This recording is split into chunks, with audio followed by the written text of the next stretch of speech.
Alam mo, ang isa sa mga nami-miss kong convenience store, Ministop. Paano ba naman kasi ang sarap ng fried chicken nila? Isama mo pa yung curry man nila. Kahit na every time na pumapasok ako sa Ministop, parang laging sira yung aircon nila. Ang init lagi sa loob, ewan ko kung bakit. Pero nung kalakasan nila, naalala ko, talagang nakikipagsabayan pa sila kay 7-Eleven. Kaya naman nakapagtataka, bakit biglang nawala ang Ministop? Nangyari? Tara, alamin natin.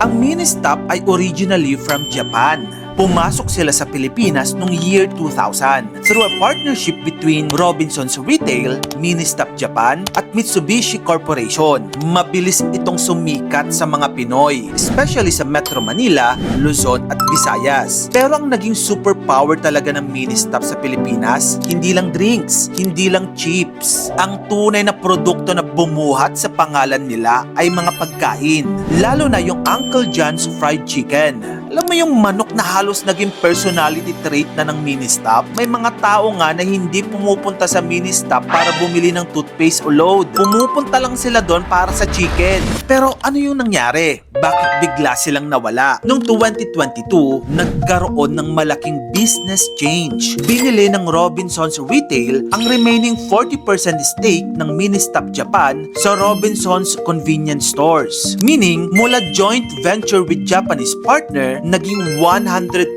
Filipino-owned na ang convenience store chain sa Pilipinas. At dahil wala ng Japanese partner, kailangan na ring i-rebrand ang stores. Hindi na pwedeng gamitin ang pangalan ng Ministop. Kailangan Pinoy na. Kaya napaisip sila, kung hindi Ministop ang name, ano yung ipapalit nating pangalan?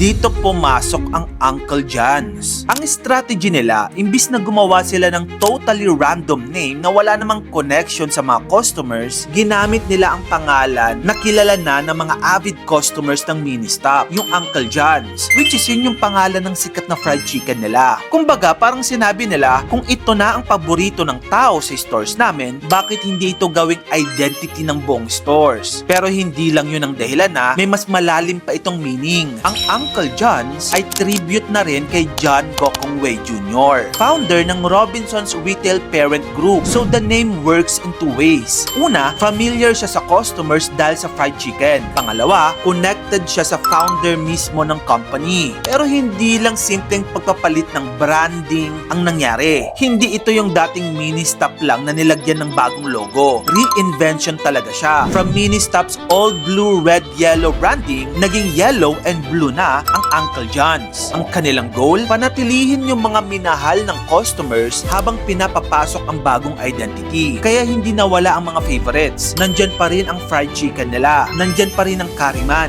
Nandyan pa rin ang mga ready-to-eat meals. Kasi alam nila, kapag tinanggal mo bigla yung dahilan kung bakit bumabalik ang tao, hindi rebrand yun. Self-sabotage yun. Pero alam mo, pansin ko, may isang bagay pa rin na hindi sila pinapalitan. Pansin mo, every time na pumapasok ka sa mga Ministop stores or Uncle John's, parang laging sira yung aircon, no? Ang init lagi sa loob. Hindi ko rin alam kung bakit. Anyway, ang punto lang naman dito, Ministop Philippines did not disappear because it failed. Hindi siya nawala dahil na-bankrupt siya. Nawala ang pangalan na Ministop dahil nagbago ang ownership structure. Anyway, ikaw ka magkano? Ano ang mas prefer mo? Yung dating Ministop o yung bagong Uncle John's? Tara, pag-usapan natin sa comment section. At kung gusto mo pa na ganito pang klaseng contents, dito lang yun sa channel ko, kaya follow ka na. Mag-subscribe ka na rin sa aking YouTube channel. Yun lang, maraming salamat sa panonood mga kamagkano.